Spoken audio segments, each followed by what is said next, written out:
For centuries, whispers have echoed across the Uinta Basin in northeastern Utah, whispers of strange lights, vanishing cattle, and beasts with glowing red eyes that defy any known species. The locals had a name for the land, the Path of the Skinwalker. Long before the United States existed, the Navajo people believed the area to be cursed, home to a malevolent presence that could assume the form of animals, infiltrate the minds of men, and even bend reality itself. They warned others to never build there, never look too long at the sky, and above all, never go alone.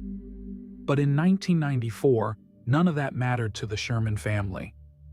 Desperate to escape city life and build a quiet ranching business, Terry and Gwen Sherman purchased a 480-acre property nestled in the heart of the basin. The land was vast, wild, and eerily beautiful. But something about it felt wrong. The day they moved in, the warning signs began. As the Shermans approached the gate for the first time, a massive wolf, at least 3 times the size of any normal breed, came out of the trees, calm, slow-moving, and oddly unafraid. At first, Terry thought it was tame. It even let him approach, but then, without warning, the animal lunged at a nearby calf, locking its jaws around the young cow's neck. Terry grabbed his rifle and fired, once, twice, 3 times. Nothing. The wolf didn't bleed. It didn't even flinch. It was only when he brought out a hunting revolver that the creature finally let go and calmly walked away into the brush, disappearing into thin air. When Terry and his son followed the tracks, they found they stopped, suddenly and inexplicably, as if the animal had simply vanished. That was day 1. Over the following weeks, the Shermans' world began to unravel. Strange lights hovered over their fields. Cattle went missing or were found mutilated, organs removed with surgical precision, no blood left behind. Doors would open and slam in the middle of the night. Voices whispered from the dark. And above the house, something larger than any aircraft they had ever seen passed silently through the clouds. It was only the beginning. The Shermans didn't know it yet, but they had moved into what would soon become one of the most heavily investigated paranormal hotspots on Earth, a place where science, folklore, and terror would collide. A place now known around the world as Skinwalker Ranch. The Shermans had faced strange animals and phantom lights before, but they told themselves it could all be explained. Hallucinations, predators, maybe even local folklore bleeding into their minds. But then came the noises. At first they were subtle, metallic clanks in the distance, the sound of tools being used in an empty barn. Then came voices, whispering in a strange, unintelligible language, often right outside the bedroom windows. But when Terry rushed outside with his rifle, he found nothing, not even footprints. Within a month, the cattle mutilations escalated. Calves were found with their eyes surgically removed, flesh peeled back with laser-like precision. One animal was discovered in broad daylight, its body still warm, yet not a single drop of blood remained. No tracks, no predators of times, no answers. Then came the blue orbs, glowing spheres, the size of a basketball, hovered silently over the fields at night. Gwen once reported a blue orb hovering just inches from her face, its light so intense she could see her own reflection in its surface.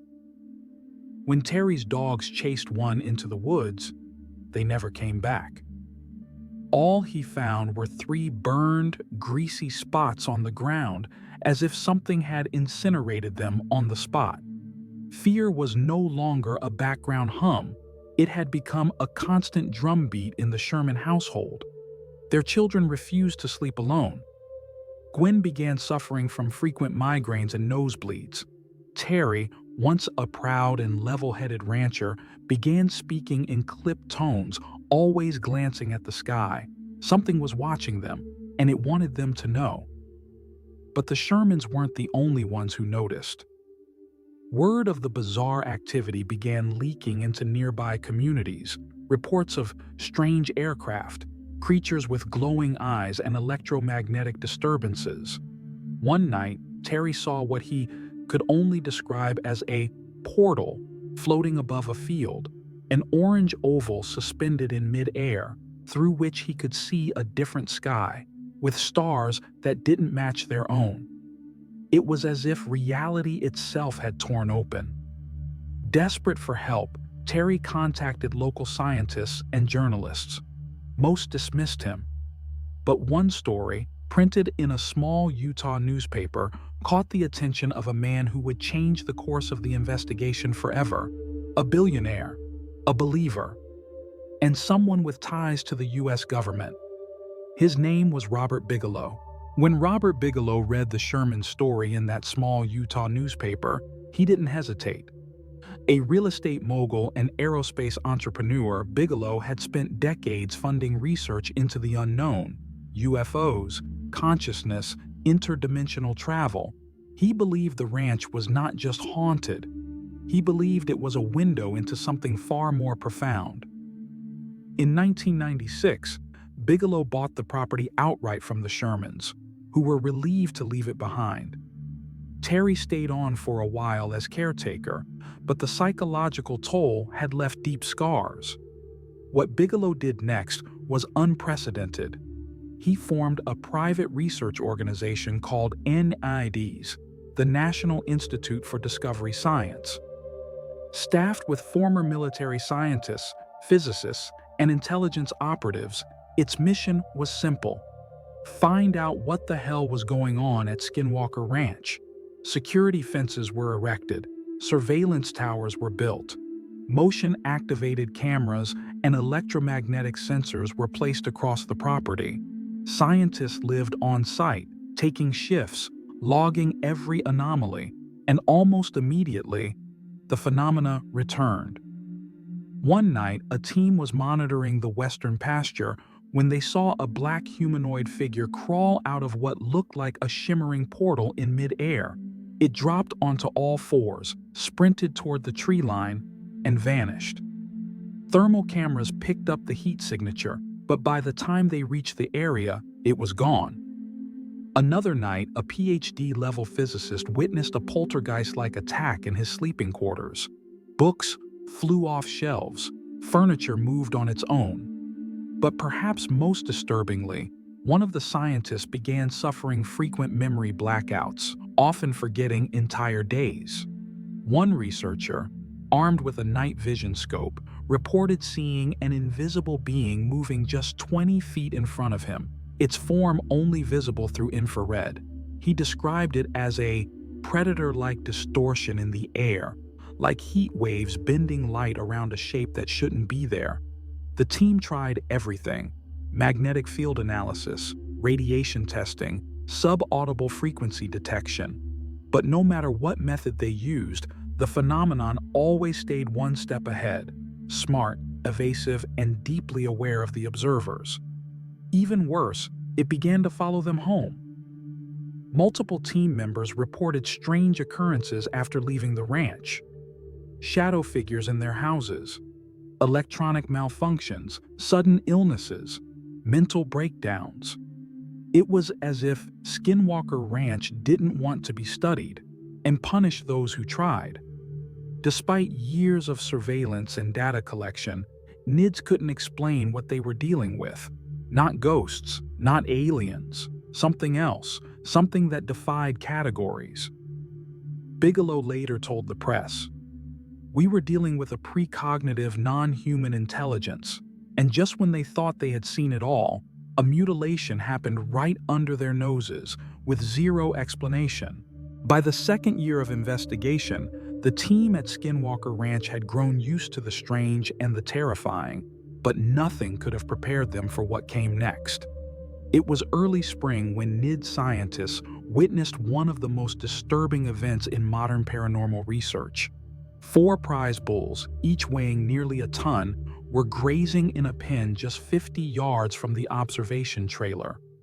They were calm, healthy, and being watched closely through binoculars. Then, In the space of less than an hour, they were gone. Panic broke out. The gate was locked. No one had entered. There were no tracks, no blood, and no sign of struggle. These weren't animals you could simply move or steal without detection. Frantically, the team searched the surrounding area. Then one of them noticed a small metal trailer nearby, a kind of utility container with a heavy latch.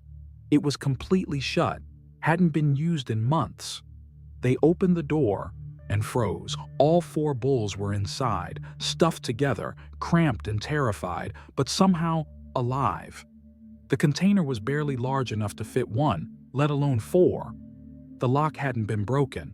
There were no drag marks, no sounds, no signs of forced entry. They had just appeared. Terry Sherman stood beside the researchers in silence, then whispered, "They know we're watching, and now they're showing off." That event changed everything. The scientists began to realize they weren't alone in observing this phenomenon. The phenomenon was observing them, watching, anticipating, reacting. What kind of intelligence could teleport animals without harm, defy physics, remain invisible to the eye, but not to thermal imaging, and manipulate time and space without leaving a trace? The ranch, once a frontier of folklore, had become a testing ground for something far more complex than ghosts or UFOs. It was a living system, a dynamic intelligence, and it was fighting back. Soon, the researchers began keeping double logs, one for physical data and another for the psychological effects they were experiencing. Insomnia, night terrors, sudden depression, paranoia, hallucinations. One scientist even claimed he saw a gigantic wolf-like creature standing on 2 legs, watching him from the edge of the woods. When he blinked, it was gone, but he could still feel it watching him for days. Whatever this thing was, it wasn't just interacting with the world, it was adapting.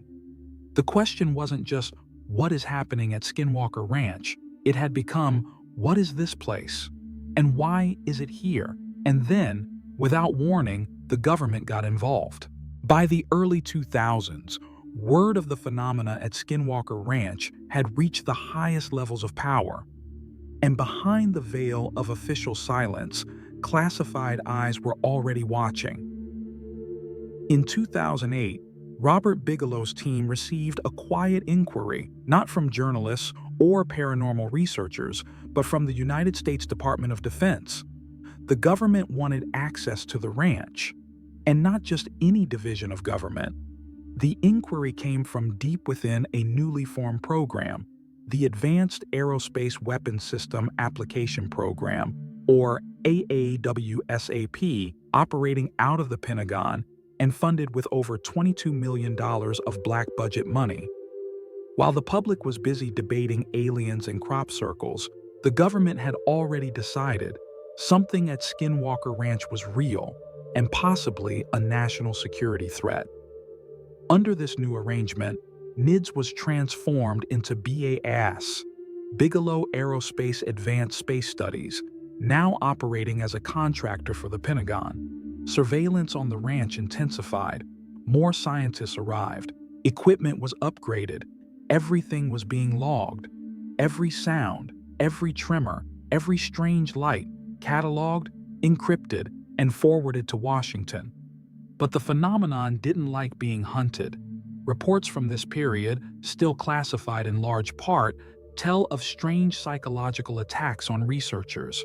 Men waking up with shattered memories, equipment melting internally without external heat, and personnel abandoning the project due to extreme mental pressure.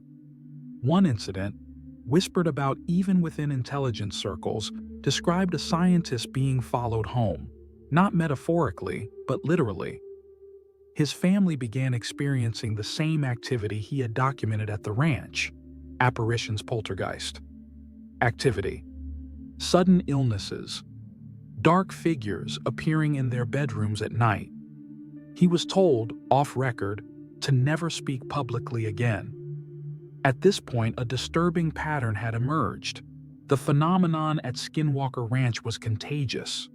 Whatever force resided on that land, it could leap, it could attach, it could follow. This shook even hardened military operatives.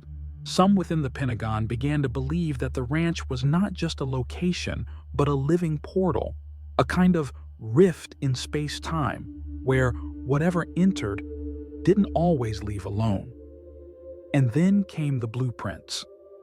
Leaked years later, certain documents hinted at classified attempts to build containment structures under the ranch, subterranean installations meant to trap or monitor the energy beneath the surface. But what were they trying to contain, and did they succeed? Bigelow eventually pulled out. The cost had become too high, not in money, but in human sanity. And so, quietly and without explanation, the ranch was sold to someone else. A man who has never revealed his face, a man with deep tech ties and a lot of secrets. The ranch was no longer just a legend, it was now a fortress. In 2016, without press releases or public statements, Skinwalker Ranch was quietly sold again. The buyer? A mysterious figure named Brandon Fugall, a Utah-based tech mogul and real estate tycoon, known for his interest in advanced technologies and private aerospace ventures. For years, he denied owning the property, operating through a shell company called Adamantium Real Estate Holdings. But when his name finally surfaced, investigators and enthusiasts were stunned. Why would a wealthy businessman purchase one of the most infamous paranormal hotspots in the world? And more importantly, what was he planning to do with it? Almost immediately after taking ownership, Fugall locked down the ranch. Armed guards patrolled the fences. 24/7 surveillance towers were erected. Drones flew regular perimeter sweeps. Even low-flying aircraft were banned from the airspace above. The message was clear. Skinwalker Ranch was now off-limits. But unlike previous owners, Fugall didn't shy away from investigation. He assembled a private research team, which included former military personnel, aerospace engineers, radiation specialists, and even a Harvard-trained astrophysicist. The goal? To finally find out what was happening and why. The results were almost immediate. In one of their first experiments, the team launched a weather balloon equipped with sensors into the sky above the ranch, only for it to vanish completely, along with all tracking data. When they tried to replicate the test, equipment failed. Batteries drained instantly. One drone fell from the sky without warning, its circuits fried. And then came the physical effects. Multiple team members began experiencing headaches, nausea, and even mysterious skin burns, especially when working near an area they nicknamed the Triangle, a part of the property where GPS systems malfunction, compasses spin, and time seems to distort. Surveillance footage caught orbs of light darting through the sky, too fast and precise to be dismissed as drones or aircraft. Radiation levels would spike without warning, then vanish. Animals would flee the area. Sometimes even birds would refuse to fly over the property, swerving away as if hitting an invisible wall. One night, the team saw something that froze them in place. A circular aperture of orange light appeared above the mesa. Through it, they swore they could see sky, but not our sky. It was a different hue, with stars in the wrong places. Had they just witnessed a portal? Fugall himself, once a skeptic, admitted in interviews, "I came in thinking this was nonsense. I no longer feel that way." Despite constant monitoring, the team struggled to make progress. No pattern, no logic, only response, as if the phenomenon changed itself whenever it was being watched. And then came the warning. One of the scientists, after investigating a strange burst of magnetic energy, suffered a sudden brain injury, a literal dent in his skull. with no impact, no fall, and no medical explanation. He survived, but the message was clear. Stop digging, stop looking. But they wouldn't. They couldn't. What they were uncovering wasn't just paranormal, it was possibly interdimensional, something ancient, something intelligent, something that didn't want to be known, and somewhere buried deep under that ranch, it waits. As the investigations intensified, a chilling realization began to settle over the team. Whatever forces operated on Skinwalker Ranch, they were not limited to that land. They were bigger, older, and possibly not from here at all.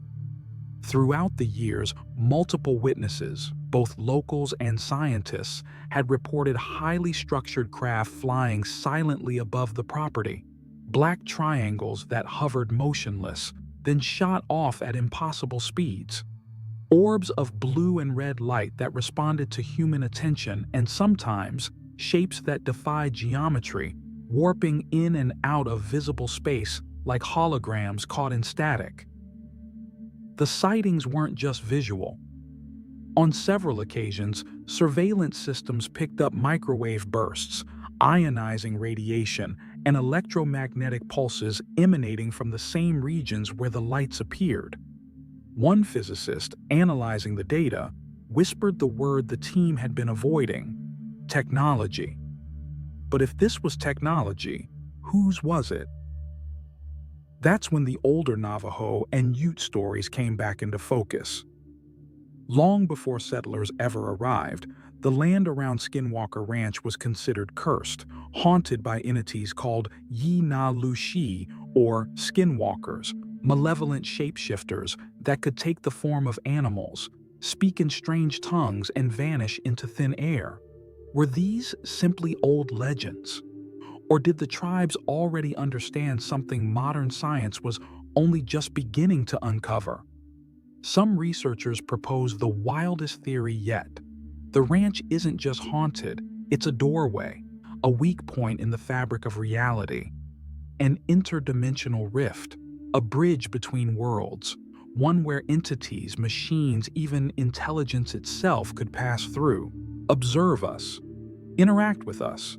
This could explain the way equipment always failed when approaching the phenomenon, the physical effects on human biology, the time distortions, the sudden appearance and disappearance of craft, the reanimation of animals, and most chillingly, the living portal seen above the mesa. In an off-the-record conversation, one member of the research team confessed, "I don't think this is about aliens. I think it's about consciousness and something else trying to get in." Government insiders were listening. Quietly, more funding flowed into deep black projects, some housed within the Pentagon, others in private labs hidden from public view. But for every breakthrough came a warning: dreams, illnesses, paranoia, death. It was as if the ranch itself didn't just hide secrets, it was the secret. And still, the question remained: why this place? Why now? Why us? The answer was buried in ancient stone, and one man believed he had finally uncovered it. For years, scientists, government contractors, and independent investigators all tried to uncover the truth behind Skinwalker Ranch. But all the evidence, the anomalies, the radiation, the creatures, seemed to point to one chilling conclusion. This wasn't just a hotspot of paranormal activity, it was a gateway to something far older and far more intelligent.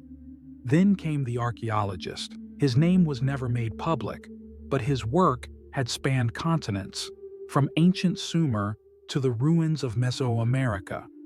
When he examined deep geologic scans of the land beneath the ranch, he made a stunning discovery: a massive subterranean void, unlike any known natural formation in the region. Not a cave, not a magma pocket, but an electromagnetic cavity, pulsing with a low-frequency hum like the beating of a heart from beneath the earth itself. Cross-referencing this discovery with ancient Native American ley lines, he realized something terrifying. Skinwalker Ranch sits at the exact intersection of two spiritual spirit roads, pathways believed by tribal elders to connect the human world to other planes of existence. Suddenly, everything started to make sense.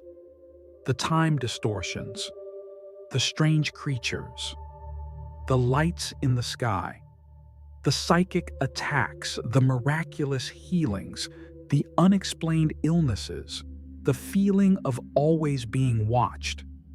These weren't isolated incidents. They were side effects, ripples from a tear in the very fabric of reality. And the most horrifying theory yet emerged. Skinwalker Ranch isn't just a place. It's a containment site, a natural prison or vault, built not to keep us out, but to keep something in. The creatures, the phenomena, even the black void under the mesa were never random. They were test signals, biological experiments, and perhaps probes sent to study, observe, and prepare. Then one day, without warning, everything stopped. No more lights, no humming, no equipment failures. The ranch fell silent. Had the phenomenon moved on? Had it finished whatever it came to do? But just before silence fell, one final trace was recorded on a thermal camera. A symbol appeared, etched into the dry earth near the triangle zone.